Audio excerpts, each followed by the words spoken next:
Thank you very much. A 1 minute response now from Jim Renacci. Ladies and gentlemen, to stimulate the economy, we need jobs. That's the purpose. And the government cannot create jobs.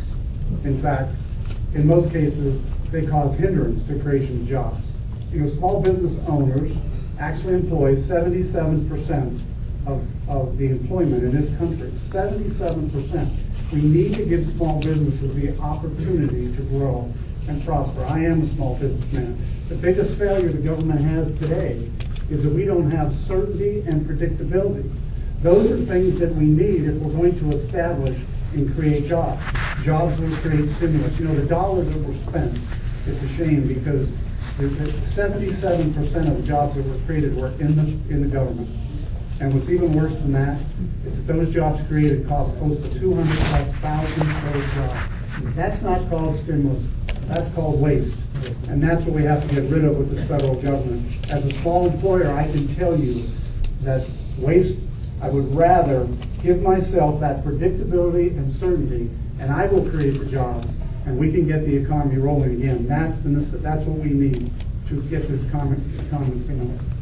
Thank you. Our final response from Matt Miller. I agree with all three of these gentlemen in the fact that the government doesn't create the jobs. The private sector is where the jobs and our economic growth takes place.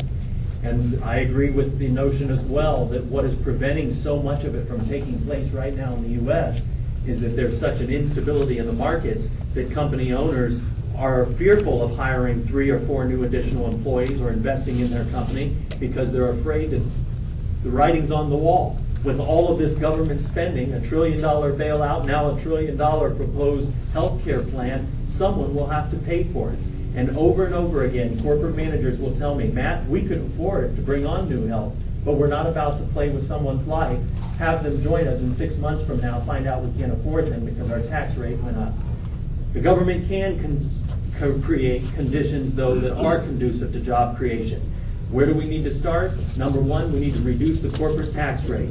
Right now, the combined state and federal tax rate is around 39.3%, second only to Japan, which is at 39.5%. Reduce the corporate tax rate, improve energy efficiencies, and reduce energy costs. That is a major factor, in particular right here in Northeast Ohio, so that should answer your question about rescinding cap and trade. Well, thank you very much. And I think we're going to have a question on that here shortly.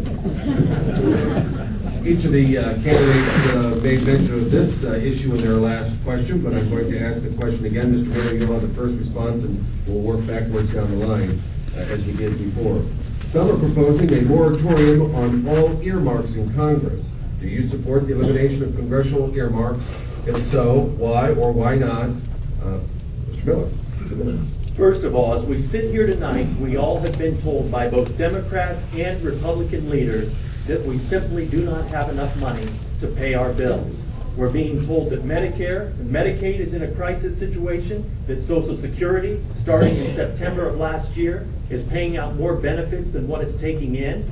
We also see that we had to borrow more money from China and other countries to take care of our $12.6 trillion deficit that we have to fund. Is this the time when we should be worried about sending money throughout the country to build a bridge to nowhere or other projects that you and I would find laughable and quite honestly frustrating and disgusting that our tax dollars are being used in all these districts in these ways?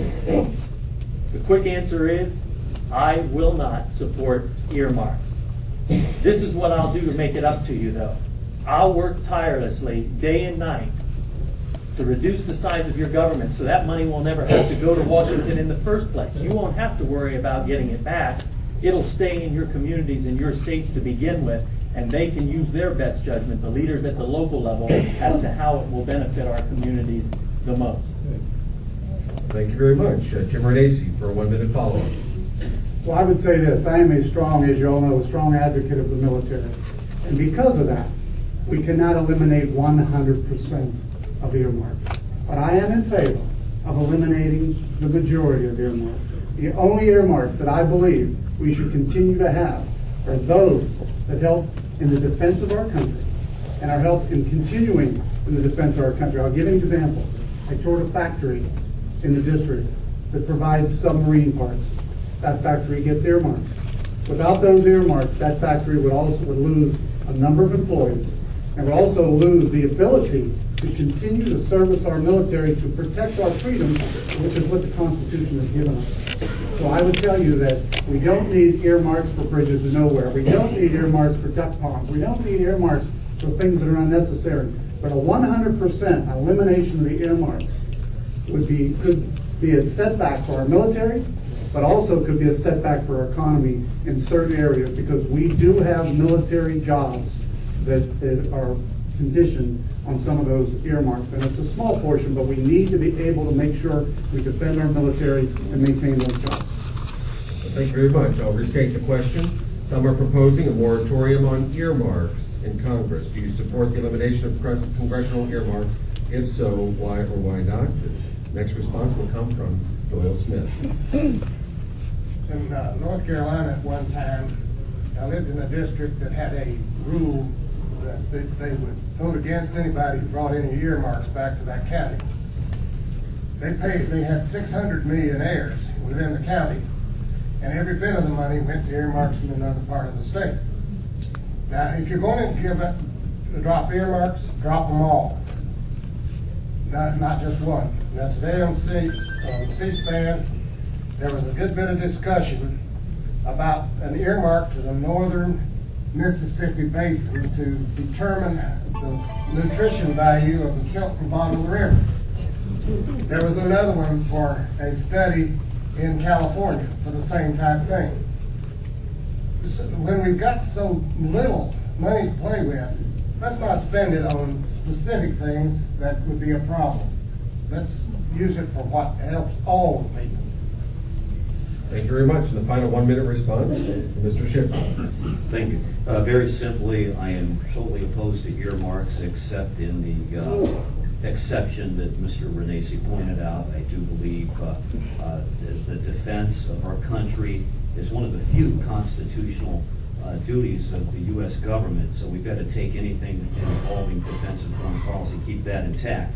With that said, why do I believe that we need to stop this process of earmarks? Very simply, besides it being unconstitutional, is the fact that our budget and trade deficits are continuing to skyrocket. That this is how bad it is, folks. And I'm one who does not believe in raising taxes under any circumstances. In fact, I believe in reducing taxes even further dramatically. So there's no excuse to raise taxes. So let's say we were to raise taxes 100% next year.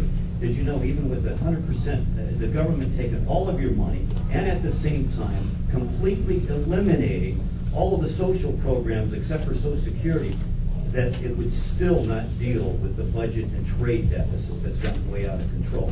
So for those reasons, I say no more to earmarks except in the exception of defense. Thank you very much. Okay, now we'll have our seventh question, and the first response will come from Doyle Smith. Here's the question. The President and many allies in Congress support a so-called cap-and-trade proposal, which mandates a cap on greenhouse gas emissions. First off, do you support such a plan? Why or why not? And secondly, do you support the underlying premise that the phenomenon known as global warming is caused by mankind? For those listening at home, Mr. Smith is laughing at the question. When Leif Erikson came from Norway to Greenland, Greenland had enough grass so that they could set a colony in there and keep it alive for over 400 years. After that, the ice came to Greenland, and the people who were there and not able to go back to Norway eventually starved. Now, Greenland at this moment is getting back to having grass. Now, we've had this before and we'll have it again. And I do not believe that any person, whether a president or a treaty group anywhere, is going to be able to regulate whether or not the temperature goes up 1 degree, 3 degrees, or whether it's even going to rain tomorrow. It is cap and trade is a ridiculous suggestion. Thank you very much. And our first 1 minute reply will come from Matt Miller. We in Northeast Ohio and in Ohio